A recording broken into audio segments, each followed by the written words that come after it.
सर्वप्रथम तो मैं अपनी बिटिया मेधावी जैन को बहुत बहुत शुक्राना अदा करती हूँ कि उन्होंने मुझे इस योग्य समझा कि आप लोगों के बीच में मैं अपने विचार प्रकट करूँ। मेधावी, तुमने जो जीवन का जो मिशन लिया है ये काबिल तारीफ़ है, क्योंकि बहुत कम लोग ऐसे होते हैं जो इस आध्यात्मिक पथ पर चाहते। इससे पहले कि मैं अपनी चर्चा शुरू करूं, मैं 4 लाइनें, क्योंकि जब मेधावी सुनाती है तो मेरे अंदर भी भाव आ जाता है। देखिए, एक सेंटेंस जो मुझे सबसे ज़्यादा प्रभावित किया है कि इस समय हम लोग सब अपने स्वभाव में नहीं जी रहे हैं। हमारा बेसिक स्वभाव है सतचित आनंद स्वरूप, और अब हम लोग जी रहे हैं प्रभाव में, और प्रभाव में हम लोग भाग रहे हैं पैसा, पावर, नेम और फेम। तो इसके लिए मैं 4 लाइनें अपनी देना चाहूँगी आप लोगों के लिए। दोस्तों, कब तक ज़िंदगी के इस दामन में, कब तक ज़िंदगी के इस दामन में यश, वैभव और सत्ता के कांटे बटोरते रहोगे? कहीं ऐसा ना हो कि तुम्हारी ज़िंदगी का ये पाक साक दामन इतना जर्जर हो जाए कि प्रभु की कृपा और उसके प्यार के 2 पुष्प भी न ठहर पाए फटे दामन में। इसलिए दोस्तों, जीवन के इस छोटे से छोर को बचा के रखना प्रभु की कृपा और उसके प्यार के 2 पुष्पों के लिए। तो ये मेरा, and this is the only mission of my life. सच मानिए, मैंने कॉलेज में भी मैं पढ़ाती ज़रूर थी, लेकिन बच्चों से मैं एक ही सेंटेंस बोलती थी कि तुम्हें ज़रूरी नहीं है कि तुम बड़ी बड़ी पुस्तकें पढ़ लो, बड़ी बड़ी डिग्रियां ले लो। तुम्हें ये जानना बहुत ज़रूरी है मैं कौन हूँ, कहाँ से आया हूँ और क्यों आया हूँ। और जब इससे पहले जो भाई साहब ने इतना बढ़िया उन्होंने भाषण दिया था, कितना डिटेल में बताया था, तो जैसा एक बहुत बड़े विचारक ने कहा है कि न मैंने यहाँ कुछ पाया न मैंने वहाँ कुछ पाया, मैंने जो कुछ पाया आत्मज्ञान में पाया। तो मैं यहीं से अपनी वाणी को विराम दूंगी ये कह करके कि जिस दिन आपके अंदर ये चिंतन मनन आरंभ हो जाता है, मैं कौन हूँ, कहाँ से आया हूँ और क्यों आया हूँ, समझो तभी जीवन जीने का आपको मर्म पता लगने लगता है। Thank you. आंटी, आप बोलेंगे 10 मिनट, पैनल डिस्कशन है ना, यू हैव टू स्टार्ट, चलिए, यू हैव 10 मिनट्स। हाँ, ओके।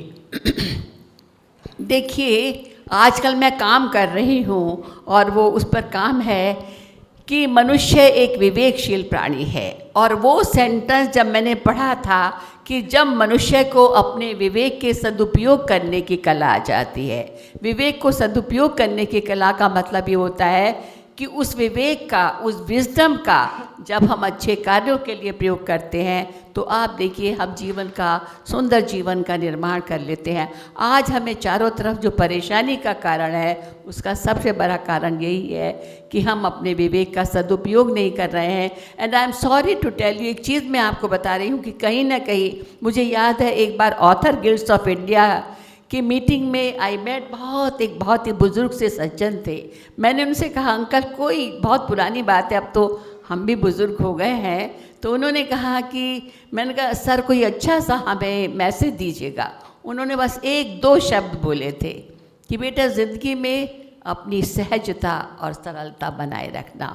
और जब भी हम ज़िंदगी में अपनी सहजता और सरलता बनाए रखते हैं, आप देखिए आपको जीवन जीने का आनंद मिल जाता है। और एक चीज़ मैं आपको और कहना चाहूँगी, और जो मैंने अपने कॉलेज के बच्चों से भी हमेशा कहा करती थी, that you are the best जज ऑफ योर सेल्फ। इससे पहले भाईजान ने बहुत सुंदर बोला था कि अगर हम अपनी चेतना के अनुसार कार्य करते हैं, दुनिया की कोई भी ताकत नहीं है जो हमें पराजित कर सकती है। But unfortunately we have forgotten, अपनी आत्मा की आवाज़ को हम अनसुनी कर देते हैं।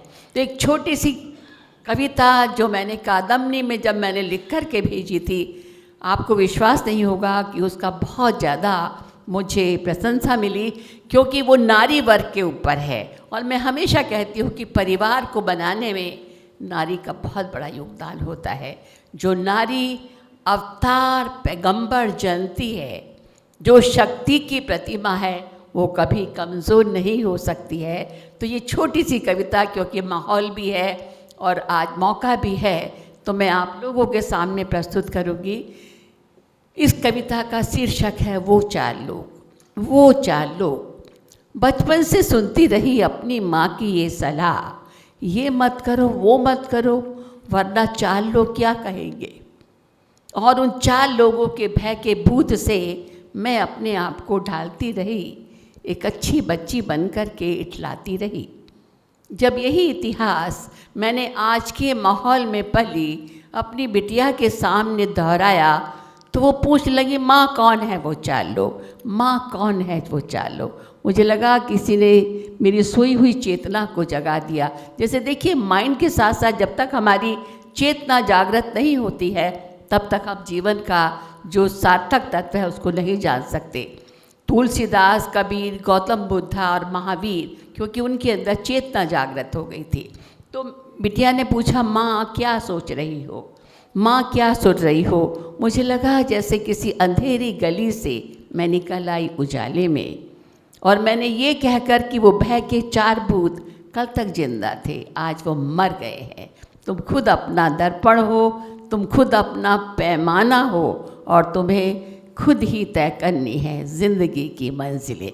तो इसीलिए जब हमारे माइंड और चेतना के बीच में आपस में संघर्ष होता है तो अल्टीमेटली हमें अपनी चेतना की आवाज़ को अवश्य सुनना चाहिए, क्योंकि हमारी जो चेतन शक्ति है वो हमारे परमात्मा के साथ जुड़ी हुई है।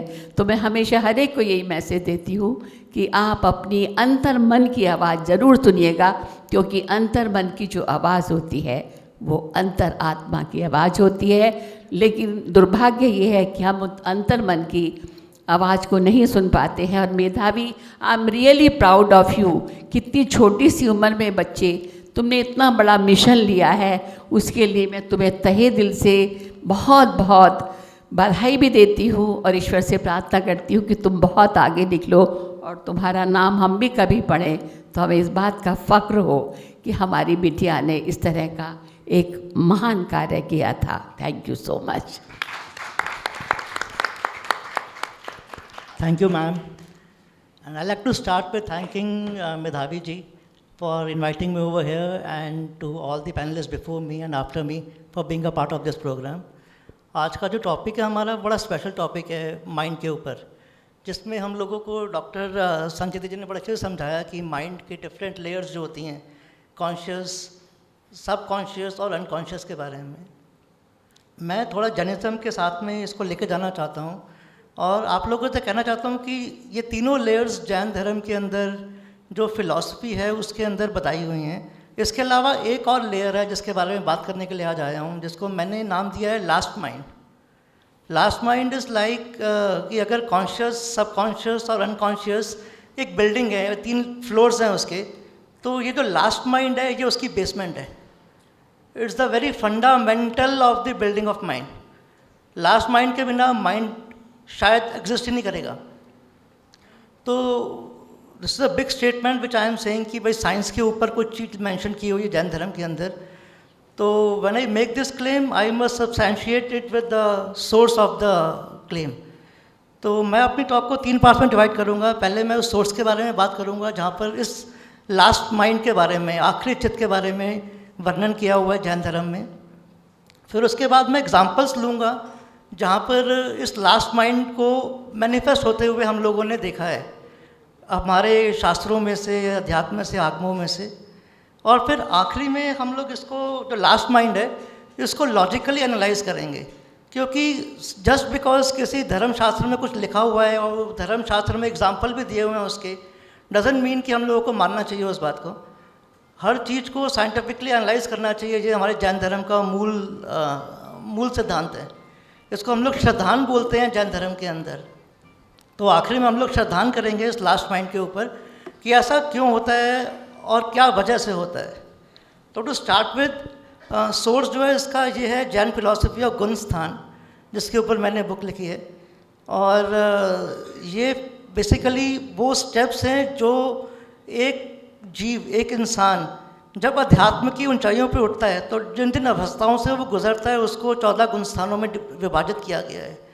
तो मनोचित्त की अवस्थाओं का नाम है गुणस्थान।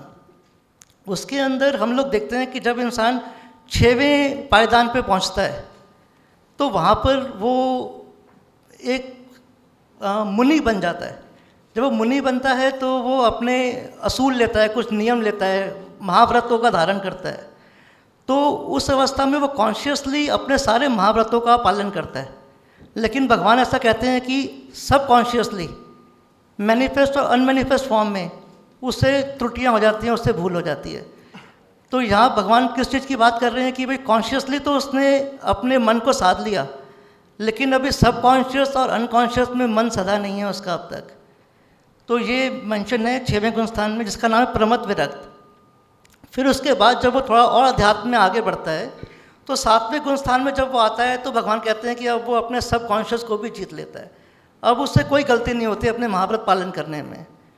उस अवस्था में क्या हो रहा है, अगर हम इसको साइंटिफिकली एनालाइज करें, जैसे डॉक्टर साहब ने समझाया इससे पहले, तो वो अपने जो सब कॉन्शियस माइंड है, जो अचेतन मन है, उसके ऊपर भी वो विजय प्राप्त कर लेता है, उसके ऊपर भी वो जीत प्राप्त कर लेता है। जैसे भगवान कृष्ण ने गीता में कहा है कि जो योगी है वो कभी सोता नहीं है। तो इसका अर्थ क्या हुआ? ऐसा तो है नहीं कि वो सोता नहीं होगा, लेकिन सोते हुए भी उसकी जागृति खत्म नहीं होती। तो ये वो अवस्था की बात की हुई है जहाँ पे वो अपने सब कॉन्शियस माइंड को भी इंसान जीत लेता है और आगे बढ़ जाता है। इसके बाद की जो अवस्था आती है 8वां गुणस्थान, वो बड़ा ही बहुत ही ब्यूटीफुल गुणस्थान है, उसका नाम ही बड़ा अच्छा है, अपूर्वकरण। अपूर्वकरण मतलब वो चीज़ जो पहले कभी नहीं घटी। तो बेसिकली इसमें क्या होता है कि जैसे डॉक्टर साहब ने बताया था कि कॉन्शियस सब कॉन्शियस के नीचे एक अनकॉन्शियस माइंड होती है, जिसको उन्होंने सुपर कॉन्शियस भी बताया था। अब व्हाट एग्जैक्टली इज दिस? थोड़ा सा डिफरेंस इसको अगर हम समझेंगे तो will be able to better analyse it. कि कॉन्शियसली तो हम लोग जो कुछ कर रहे होते हैं, जो सा भी मैं बोल रहा हूँ तो मैं कॉन्शियसली बोल रहा हूँ, आप लोग सुन रहे हैं कॉन्शियस सुन रहे हैं, तो वो कॉन्शियस माइंड है। लेकिन जो आपने कल किया, परसों किया, साल पहले किया या बचपन में किया, वो डाटा आपके माइंड में आज भी स्टोर्ड है। तो that is the subconscious part. आपसे कुछ पूछा जाएगा, आप सबकॉन्शियस में जाएंगे, डाटा रिट्रीव करेंगे और उसको बता देंगे ये किया था हम लोगों ने। तो अनकॉन्शियस माइंड इज़ वो लेवल हमारे माइंड का जहाँ पिछले जन्मों का डाटा हमारा स्टोर हुआ हुआ है। तो जब इंसान, एक योगी जब साध रहा होता है अपने मन को, जब वो अनकॉन्शियस माइंड में डीप डाइव करता है, उस वक्त जो घटनाएं उसके साथ घटती हैं उसको अपूर्वकरण भगवान महावीर ने कहा है। और इसके अंदर डॉक्टर साहब ने डिस्कस करना था पर हम लोग बात कर नहीं पाए वक्त की वजह से, ESPs के बारे में, एक्स्ट्रा सेंसरी परसेप्शंस के बारे में। ये वो चीज़ें हैं जो जिसको हम सिद्धियाँ बोलते हैं अपने धार्मिक परिभाषा में। उन सिद्धियों को इंसान प्राप्त करता है। एक बहुत ही इंपॉर्टेंट सिद्धि भगवान महावीर ने जैन धर्म में कही है, वो है जाति समरण ज्ञान। वो उसमें क्या होता है कि पिछले जन्मों में जो कुछ भी इंसान के साथ हुआ है, जो घटनाएं, जो डाटाबेस हमारी वो हार्ड ड्राइव में सेव हुआ है पिछले जन्मों का, हम लोग उस हार्ड ड्राइव को एक्सेस कर लेते हैं और हम लोग को पिछले जन्मों की याद आ जाती है साथ में। So that is the point जहाँ पर वो अनकॉन्शियस माइंड को जीत लेता है। तो ये तो हो गए 3 कॉन्शियस, सब कॉन्शियस और अनकॉन्शियस माइंड, जिनका विवरण जैन धर्म में है। इसके बाद एक और तल का विवरण है जिसको लास्ट माइंड बोलते हैं। लास्ट माइंड के बारे में भगवान ने फरमाया है कि भाई ये वो अवस्था है जहाँ पर मन के ऊपर सब चीज़ों का विजय प्राप्त कर लिया इंसान ने, लेकिन बेसमेंट खाली रह गया। अभी बेसमेंट पे विजय नहीं हुआ है। बेसमेंट में क्या है? बेसमेंट में वो सब डिज़ायर्स हैं, छोटी छोटी डिज़ायर्स, जिनको हमने पार नहीं पाया, लेकिन जिनको हमने दफना दिया कि नहीं, हम लोगों ने ये काम नहीं करना। चाहे हमारे गुरु ने हमें नियम दे दिया, चाहे किसी ने उसको पाप का शब्द दे दिया, चाहे किसी ने कहा कि नहीं ये चीज़ मेरे बस की बात है तो मैं नहीं कर सकता ये काम। तो ये चीज़ जहाँ पे दफन होती है वो सब कॉन्शियस माइंड है। और ऐसा भगवान ने फरमाया है कि जो ये सब चीज़ें दफन होती है हमारे सब कॉन्शियस से भी, अनकॉन्शियस से भी नीचे वाले तले में, बेसमेंट में, ये सब चीज़ें सामने उठ के आ जाती हैं जब इंसान परमात्मा पद के बस एक कदम दूर होता है। 14 गुण स्थानों में 12वें पद पर जो है इंसान परमात्मा पद को प्राप्त करता है, अरिहंत हो जाता है, केवल ज्ञान की प्राप्ति होती है उसको। और 10वें गुण स्थान को भगवान ने फरमाया है सूक्ष्म सांप्राय। सूक्ष्म सांप्राय मीन्स वो सूक्ष्म सांप्राय जो कि इच्छाएं हमने दफन कर दी अपने दिल के अंदर, लेकिन हमने वो एग्जिबिट नहीं कर पाए। जब तक इंसान 10वें गुण स्थान 11वें गुण स्थान पे पहुंचता है तब तक उसको इतनी काबिलियत, इतनी ताकत आ चुकी होती है कि वो जो चाहे ज़िंदगी में कर सकता है।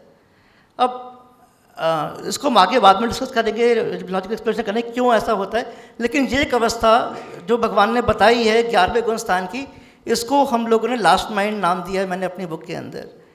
अब ऐसी कोई चीज़ जो है, हम सेकंड फेज में हम एग्जांपल्स देखते हैं कि वे ऐसी चीज़ें कहाँ कहाँ हमारे शास्त्रों में लिखी हुई है। तो पहली घटना तो हमें मिलती है भगवान विश्वामित्र की कहानी जो है, जिसके अंदर वो ध्यान में बैठे थे और अध्यात्म मतलब एनलाइटनमेंट के बिल्कुल करीब थे, और कहते हैं इंद्र का सिंहासन हिल गया।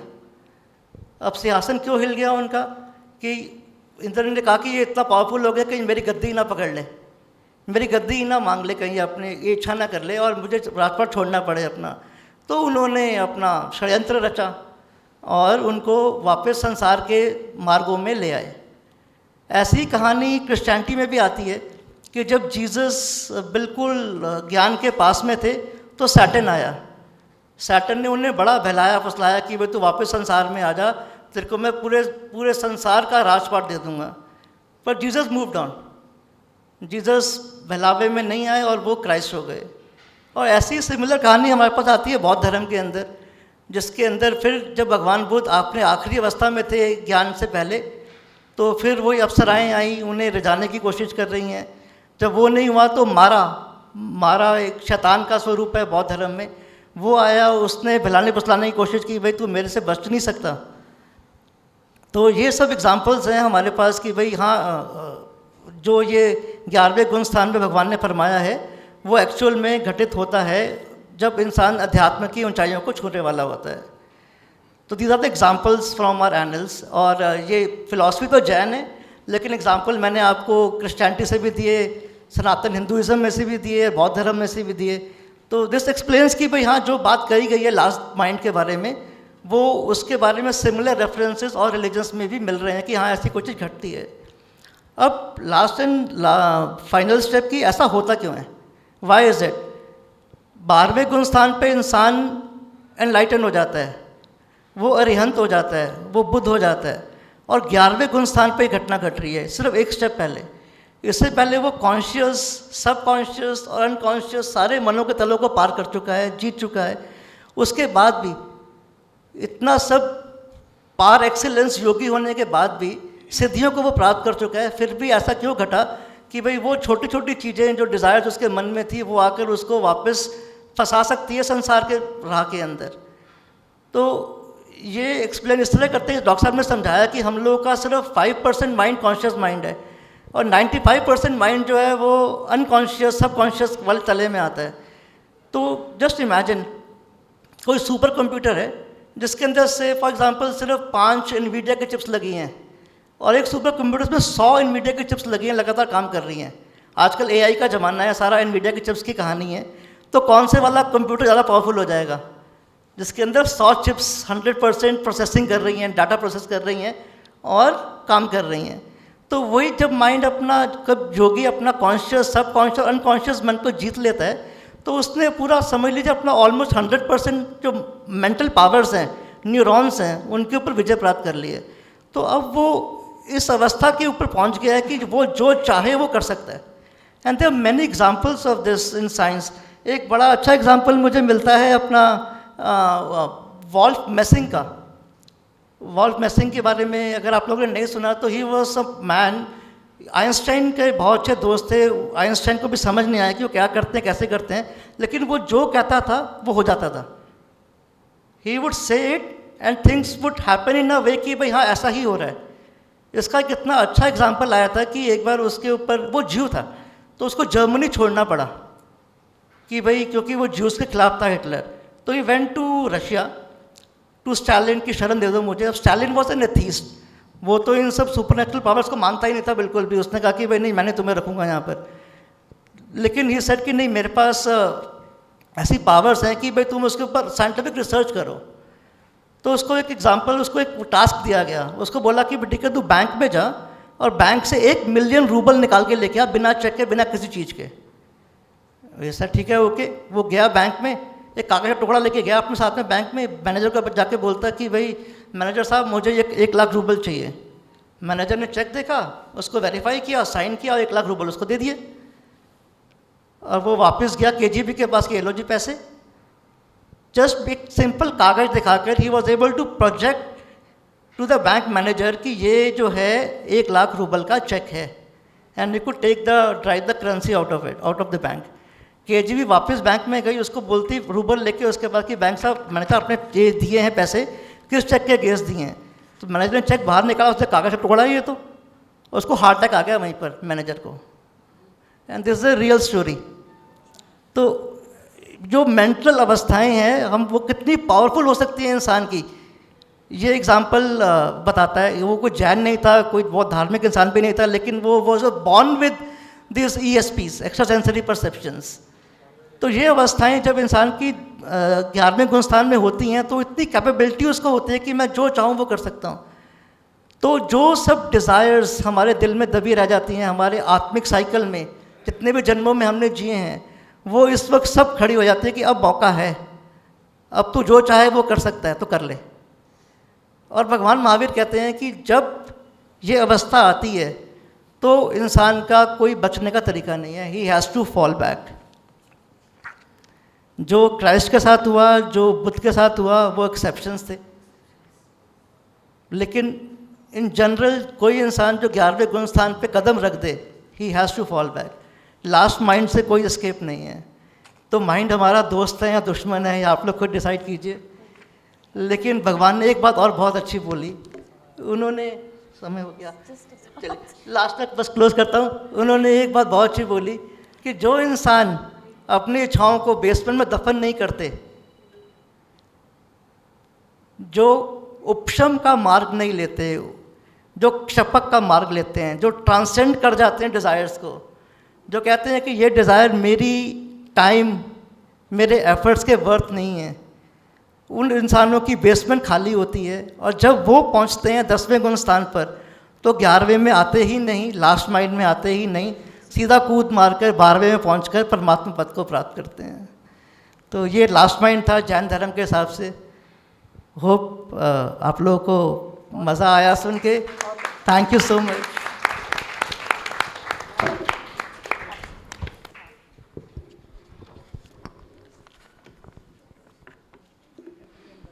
ओम।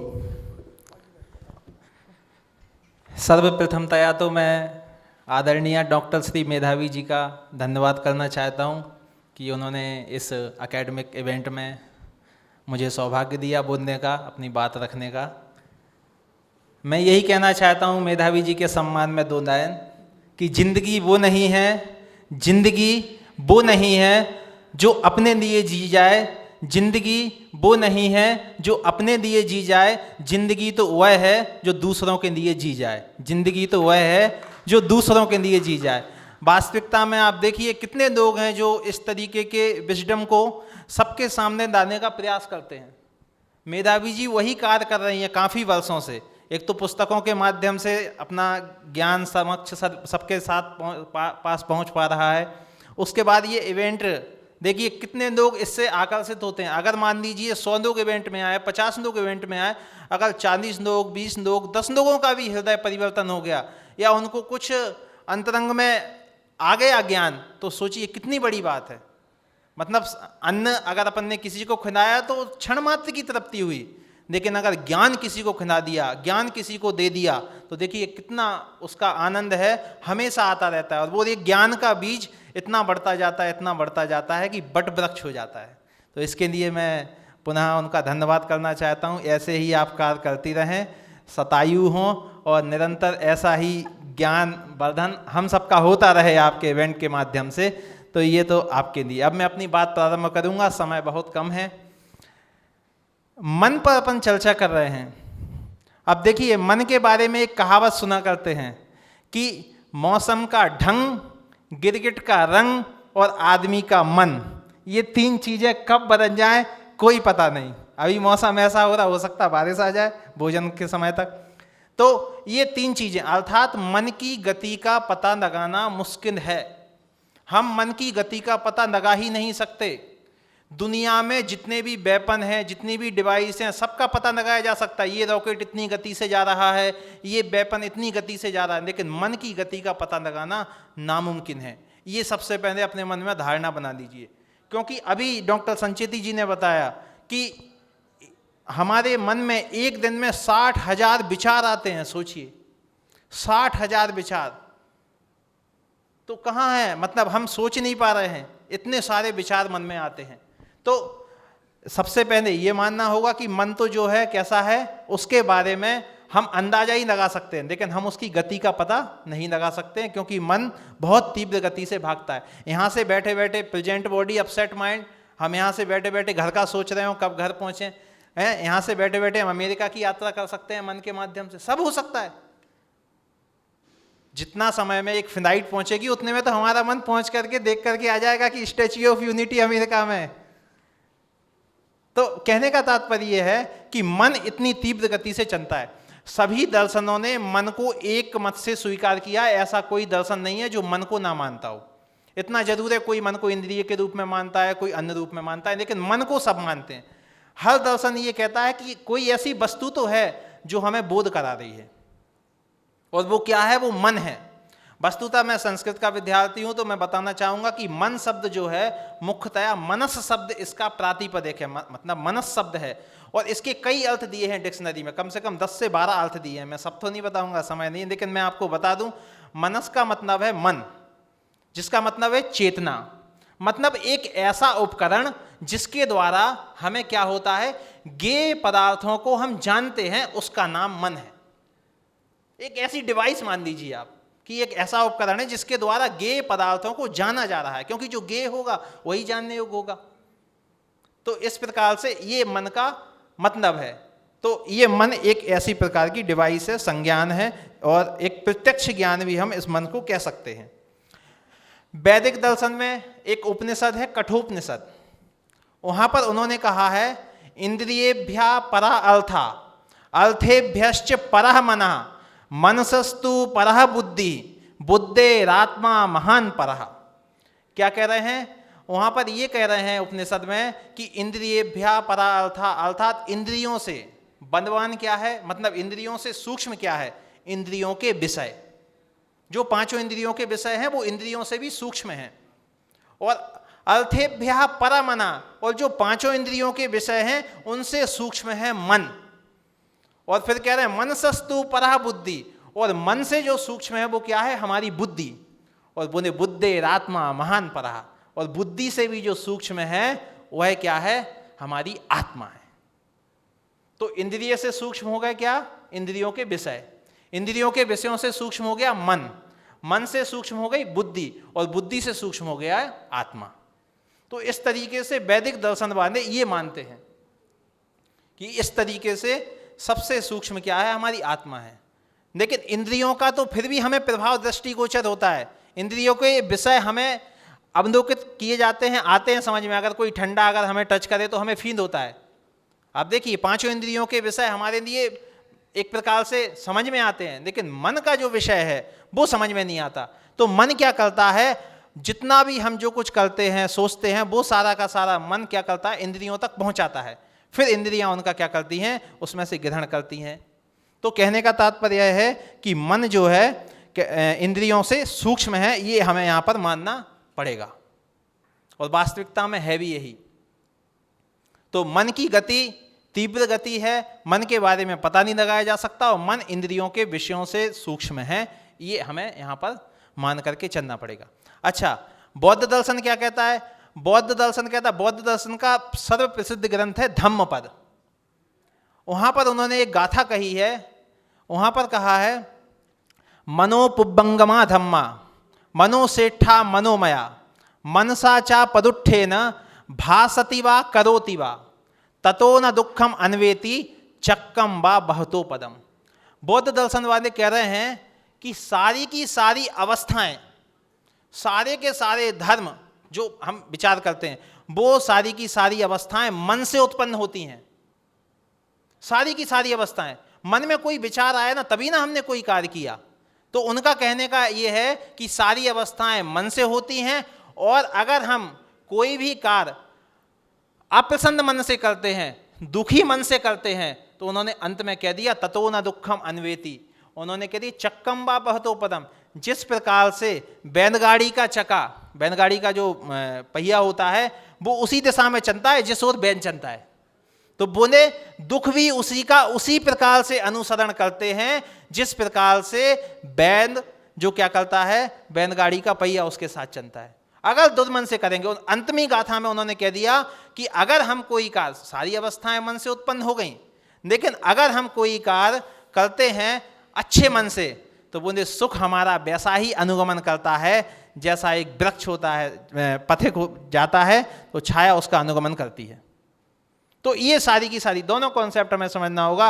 अच्छे मन से काम करोगे तो दुख हमारा अनुसरण करेगा, और बुरे मन से अच्छे मन से काम करोगे तो सुख हमारा अनुसरण करेगा, और बुरे मन से अगर हम काम करेंगे तो दुख हमारा अनुसरण करेगा। अब हमें विचार करना है कि हमें कार्य अच्छे मन से करना है या बुरे मन से करना है।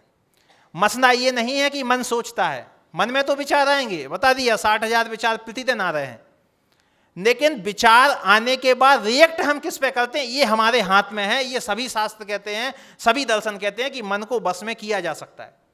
रिएक्ट करना तो हमारे हाथ में है। मन में क्रोध आया तो क्रोध के ऊपर अगर किसी ने हमें गाली, रिएक्ट करना हमारे, हम चाहें तो शांति से सहन कर सकते हैं, ये तो हमारे हाथ में है। मन में विचार आना बुरी बात नहीं है, मन में हमारे जो विचार है उन पे हम रिएक्ट कैसा करते हैं। मन में तो शुभ विचार भी आएंगे, अशुभ विचार भी आएंगे, क्योंकि हम योगी तो है नहीं।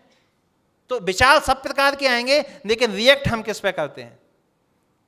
तो मन सोचता है, लेकिन कभी कभी ऐसा सोचता है कि जिसको पाना बस में नहीं है उसको सोचता है। एक व्यंग्यात्मक मैं आपको सुनाना चाहता हूं।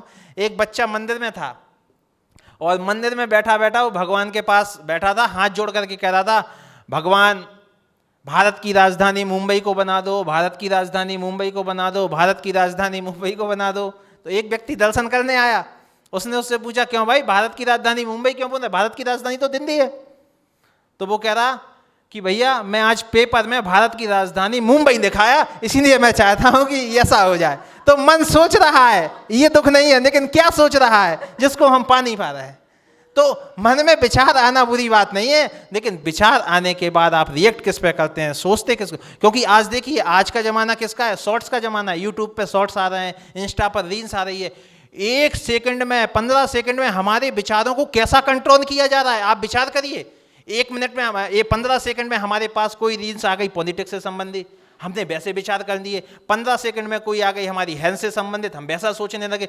15 सेकंड में शेयर मार्केट से संबंधित, हम तो करोड़पति बनेंगे, ऐसे विचार आ गए।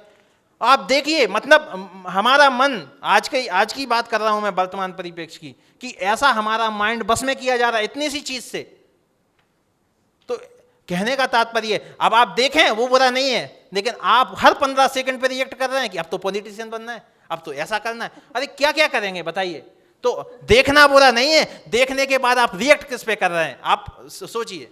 आएंगे सब, देखो, देखने एंजॉय की चीज है, लेकिन निमिट में और उस पर रिएक्ट नहीं करना है, ये हमें समझना होगा।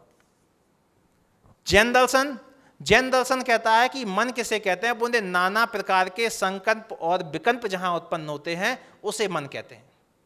मन है तो संकल्प विकल्प होंगे, निश्चित मानिए।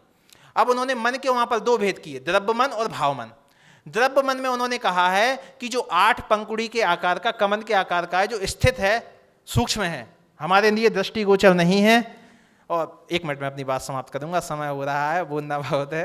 तो उन्होंने कहा कि आप देखिए, द्रव्य मन 8 पंखुड़ी के आकार का है, और भाव मन क्या है, क्षयोपशम विशेष है, जिसके द्वारा हम जानते हैं। और क्षयोपशम किसे कहते हैं, नब्धि को, नब्धि विशेष को क्षयोपशम कहते हैं। तो इस प्रकार से वहां जैन दर्शन में कहा गया है। अब जैन दर्शन कहता है कि मन के बारे में तत्वाल सूत्र में एक बहुत अच्छा सूत्र आया है 6ठे अध्याय में, काय वांग मनः कर्म योगः।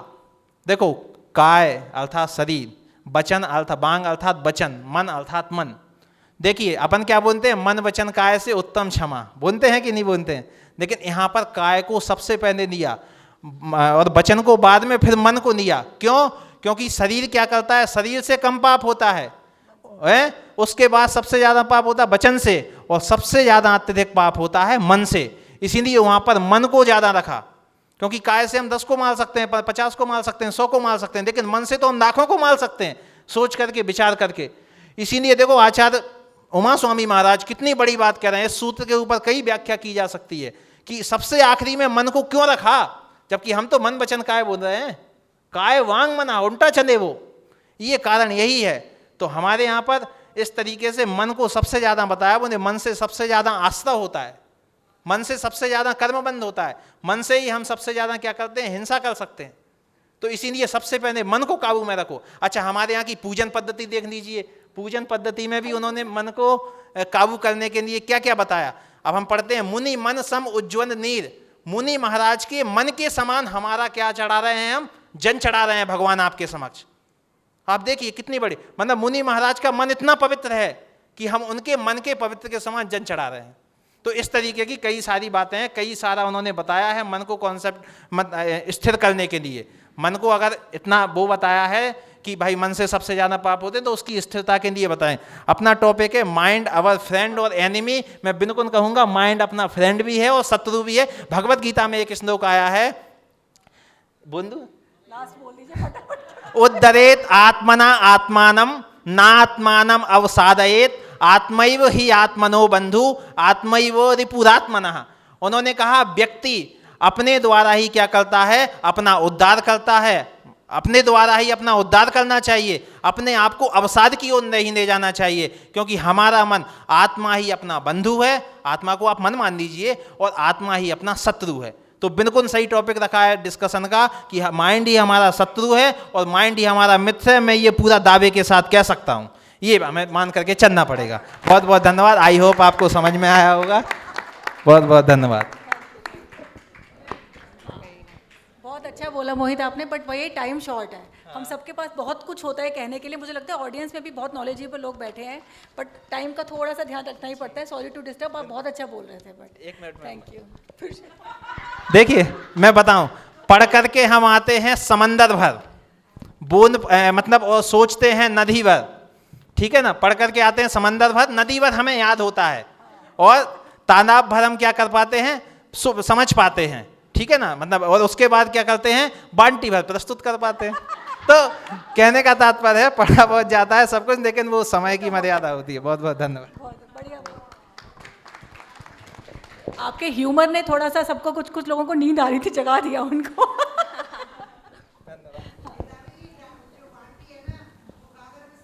हाँ बिल्कुल बिल्कुल, जिसको बाल्टी समझ आ गई उसको पूरा सागर समझ आ गया है ना। हाँ।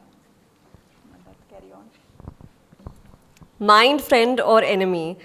आज सबसे पहले मैं इस बारे में बात करना चाहती हूँ कि हम अपने माइंड के साथ आज के दौर में बहुत ज़्यादा आइडेंटिफाई करते हैं। हमें लगता है कि मैं जो सोच रही हूँ मैं वही हूँ, जो थॉट आया वो मेरा ही थॉट है, लेकिन ऐसा नहीं होता है।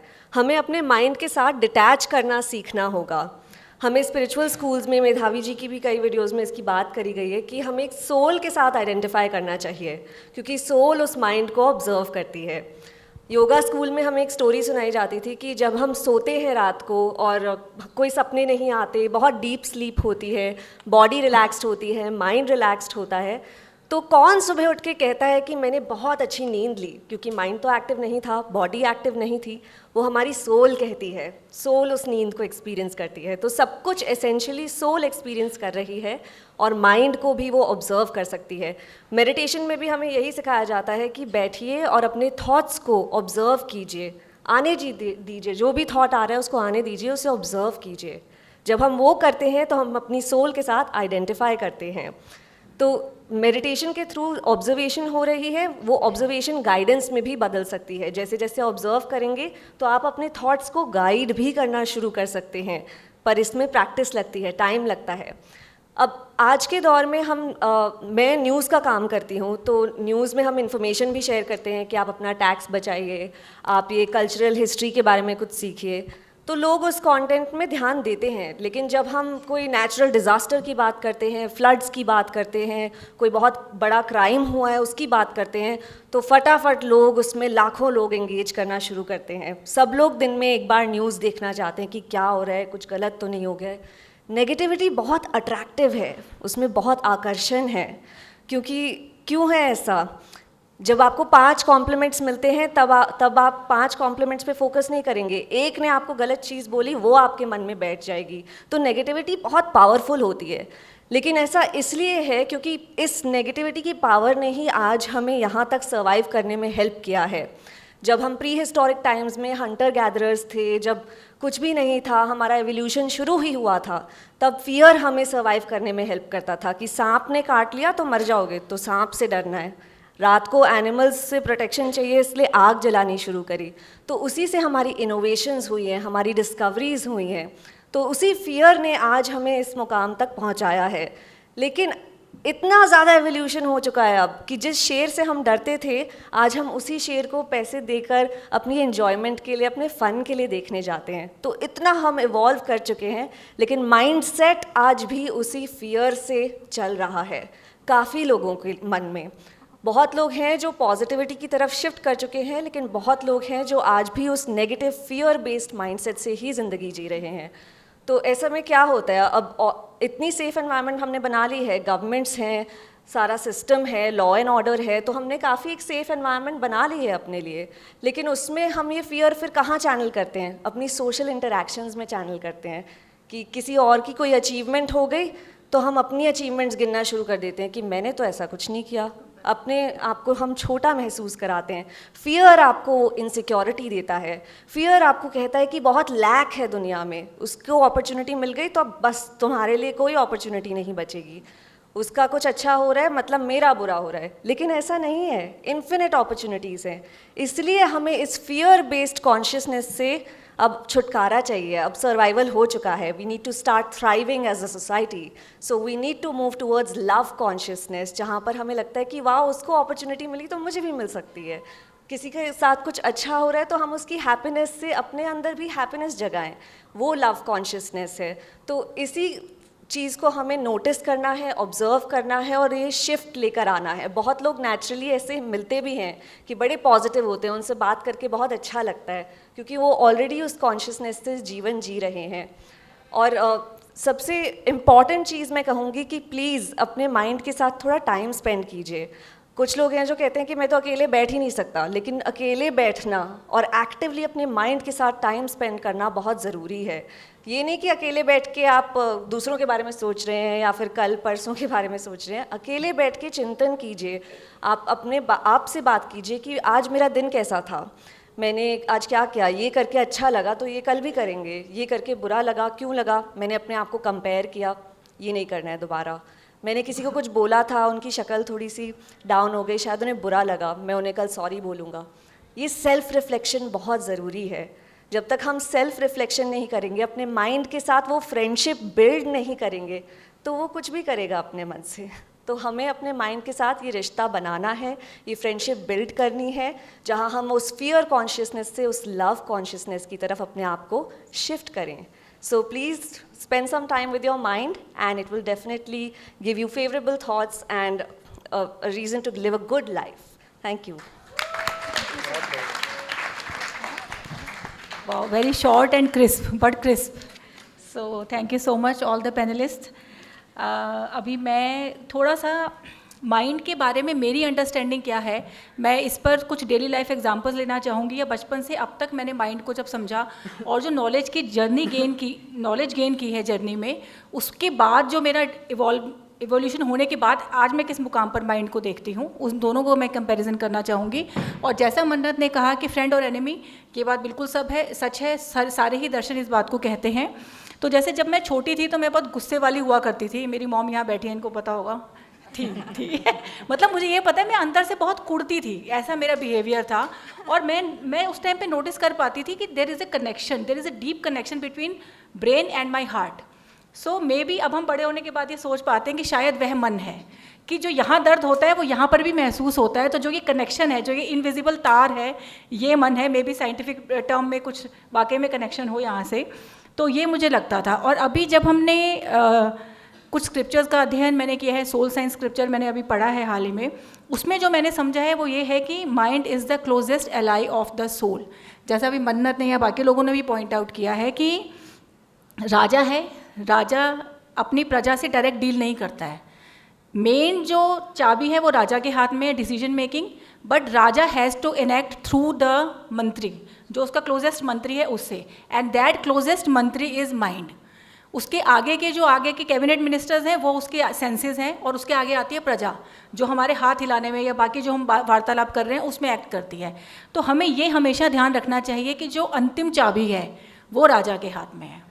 तो सारी जो फिलॉसफीज़ है, सारा जो सार निकलता है वो यही आता है कि जो राजा है उसने अपने आप को प्रभावित नहीं होने देना है, उसने अपने जो क्लोजेस्ट एलाई है उसको इतना पावरफुल नहीं बनने देना है कि वो उसकी लाइफ को ही ऑपरेट करने लग जाए।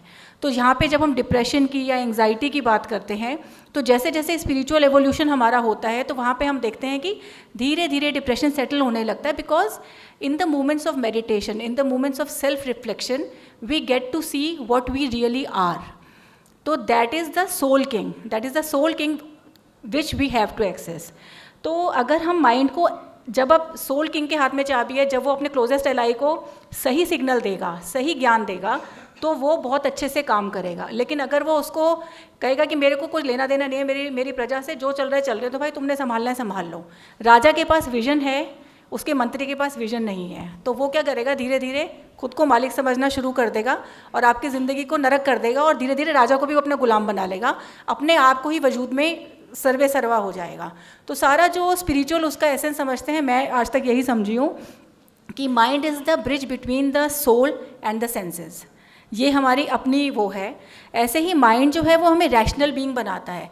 जैसे हम लोग फिलॉसफी में भी पढ़ते हैं कि बहुत लंबी जर्नी हमने एवोल्यूशन की तय की है, जिसके बाद कि हमें माइंड का जो नेमत है, जैसे डॉक्टर संचेती ने अपने ब्रीफ में भी लिखा था कि जो माइंड है हमने बहुत एवोल्यूशनरी जर्नी में बहुत बाद में पाया है। बहुत छोटे छोटे जानवर हैं, इंसेक्ट्स हैं, जिनमें माइंड बहुत सटल लेवल में होता है, तो वो इतने रैशनल नहीं हो सकते। हम रैशनल बीइंग्स हैं तो क्योंकि हमारे अंदर विवेक है, हमारे अंदर टफेस्ट सर्कमस्टांसेस में भी सही और गलत के बीच में डिफ्रेंशिएट करने की एक क्षमता है। Not only the simplest circumstances but in the toughest. But आज के टाइम में हम क्या कर रहे हैं कि हमने उस चीज़ को खो दिया है, क्योंकि कंडीशनिंग, जो कलेक्टिव कंडीशनिंग है वो हमारी इतनी ज़्यादा हावी है। जैसे अभी रील की बात हुई कि रील्स देखते हैं तो 15 सेकंड में आप सोच रहे हो पॉलिटिशियन बनना है, जैसे आपने कहा 15 सेकंड में आप एक्टर बनने के सपने देखने लगते हो कि पैसे कमाने, अब ये करना है। या जैसे मन्नत ने कहा कि कलेक्टिव कॉन्शियसनेस वो है कि भाई एक दूसरे को देख के खुश नहीं होना है, टांग खींचनी है। ये वाली जो मेंटालिटी है, या एक जो पॉजिटिव या लव कॉन्शियसनेस जैसे आपने बोला, ये वाली चीज़ हमें तब आती है जब हम अपनी कॉन्शियसनेस के साथ टच में होते हैं। तो जब हम देखते हैं कि माइंड ने इतना ज़्यादा कंडीशनिंग में आ गया है वो सोसाइटी की, कि वो एक जो कॉमन सेंस है, कॉमन सेंस के मैं 4-5 उदाहरण देना चाहूँगी कि जो कॉमन सेंस है ना उसकी, वो हम आजकल खो चुके हैं। मतलब अगर हम कलेक्टिवली लोगों को ऑब्जर्व करेंगे तो people are like so mindless कि वो सोचते ही नहीं है कि हम क्या खा रहे हैं, क्या पी रहे हैं, क्या चीज़ें हम यूज़ कर रहे हैं। माइंडलेसली सारी ज़िंदगी चल रही है उनकी। फॉर एग्जाम्पल ईटिंग चॉइसेस की बात अगर हम करें, चाहे वो पेट्स हों या ह्यूमंस हों, जैसे मैं रील्स भी देखती हूँ, हमारे पास भी एक डॉग है, मेरे पास भी एक गोल्डन रिट्रीवर डॉग है, जिसको कि वेजिटेरियन रखने के लिए मुझे बहुत जद्दोजहद करनी पड़ी, क्योंकि अगर मैं उसके लिए कोई ट्रीट्स लेने जाती हूँ तो ज़्यादातर ट्रीट्स नॉन-वेज मिलती हैं। इनफैक्ट एक बार मैं खड़ी थी किसी शॉप पर और उसने मुझे ट्रीट्स दी, उसमें मैंने इंग्रेडिएंट्स पढ़े, क्योंकि मैं चाहती हूँ हम वेजिटेरियन हैं तो मैं अपने डॉग को भी वेजिटेरियन रखूँ। उसकी ट्रीट्स में लिखा हुआ था रॉ हाइड। तो उसने मेरे को बोला, शॉपकीपर ने, मैम ये वेजिटेरियन है, मैं आपको ऐसे गलत क्यों दूंगा। मैंने खड़े खड़े तुरंत गूगल किया, उसमें रॉ हाइड देखा। रॉ हाइड घोड़े और गाय की, मतलब अंदर का किसी चीज़ का बनता है। I was so disappointed. मैंने कहा भाई नहीं। तो पॉइंट यहाँ पर ये है कि हम विवेकशील प्राणी हैं, हमने क्या करना है क्या नहीं ये हमारे हाथ में है। We have to take charge of that. तो मुझे ये चीज़ समझ नहीं आती कि डॉग आपका चौपाया जानवर है, आप कैसे उसको गाय की या घोड़े की हड्डी खिला सकते हो? How can it be possible? तो अगर हम अपने पेट्स को भी कुछ फीड कर रहे हैं, थोड़ा सा कॉमन सेंस तो लगा ही सकते हैं।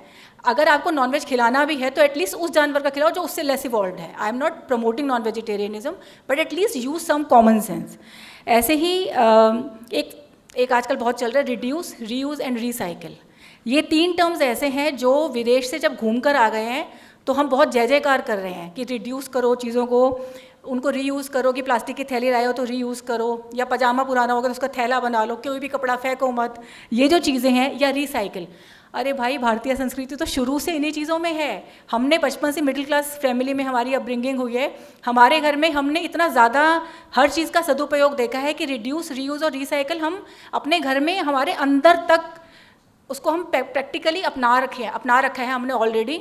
अब क्योंकि वो विदेश से होकर आ गया तो ये बहुत बड़ा एक कॉन्सेप्ट बन गया है, reduce, reuse and recycle to help environment. But हमारा कल्चर हमें शुरू से सिखाता है कि हम एनवायरनमेंट के साथ, बिल्कुल प्रकृति के साथ सामंजस्य बनाकर चलने वाले प्राणी हैं हम लोग। तो इसी तरह से फॉर एग्जांपल व्हीट ब्रैन एक चीज़ है आजकल, जिसको कि आटे में से छान कर हम फेंक देते हैं, चोकर कहते हैं उसको।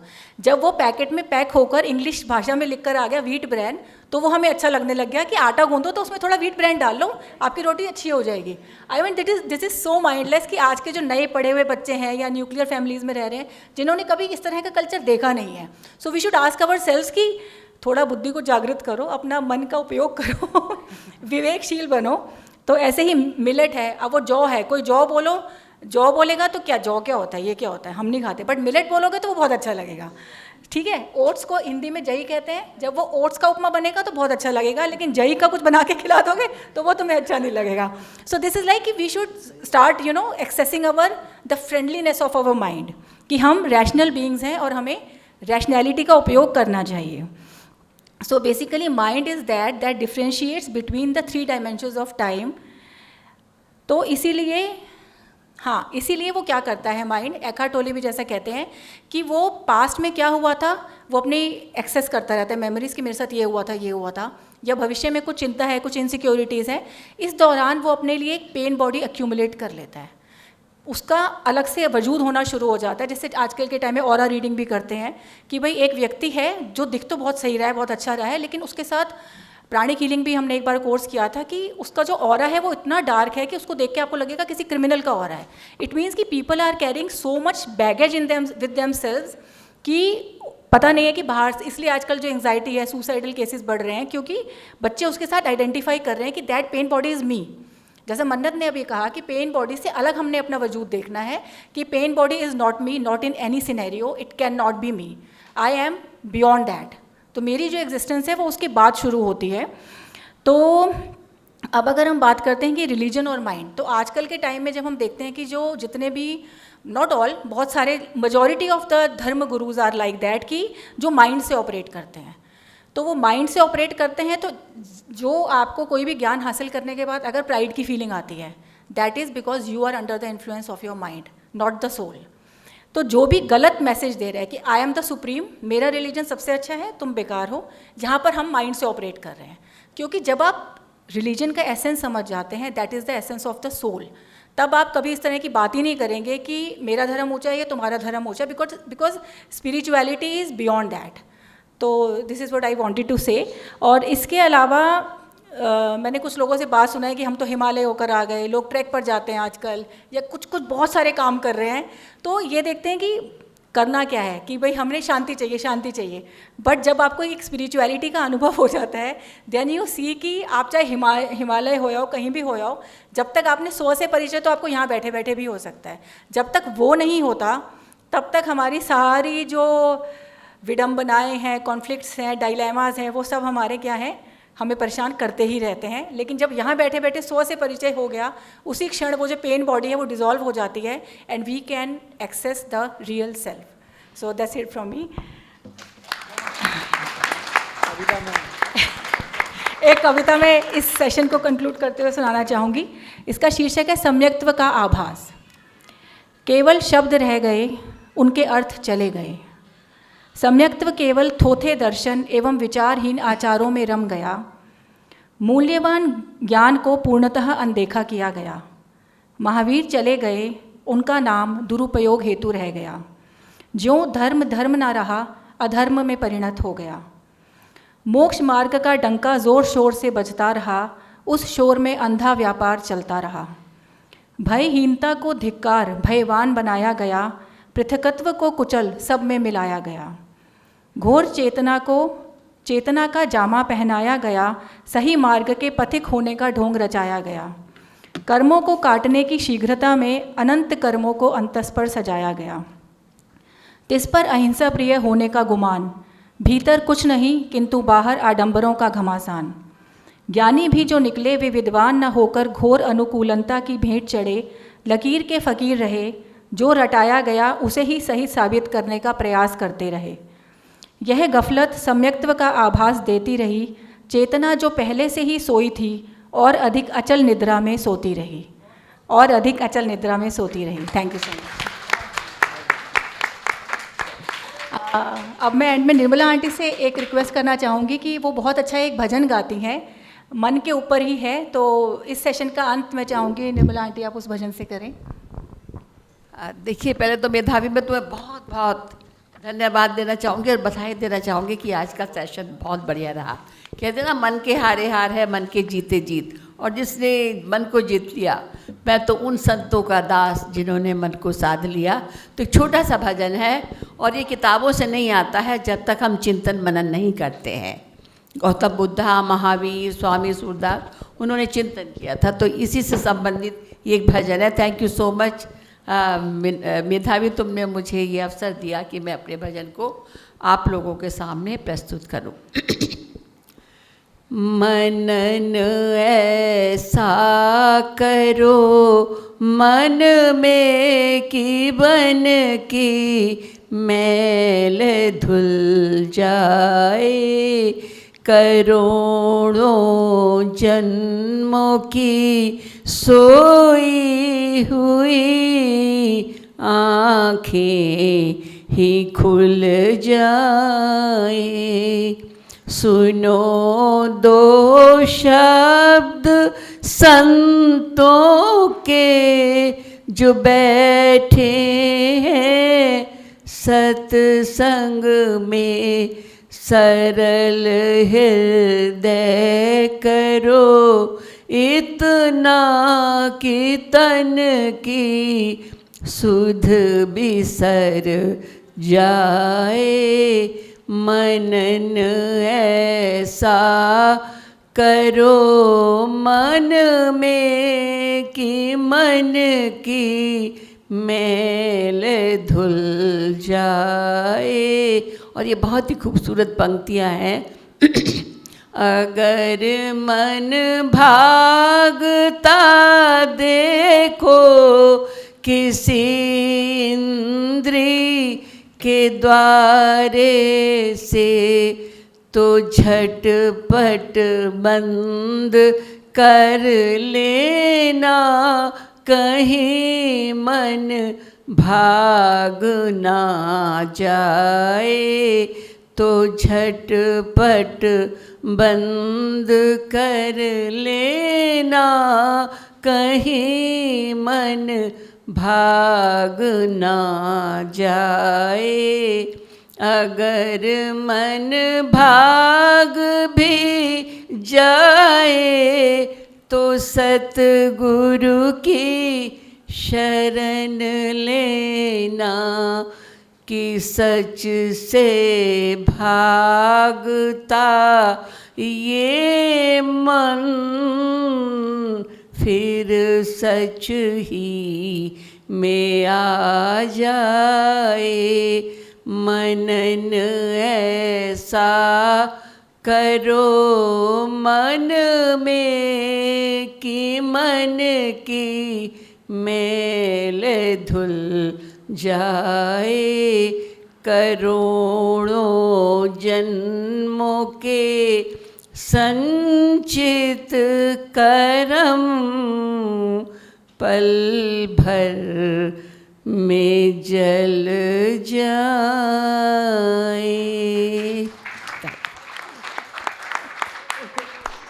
I think this is the essence of आज का जो सेमिनार है, उसका सारा सार इसी में निहित है। Thank you.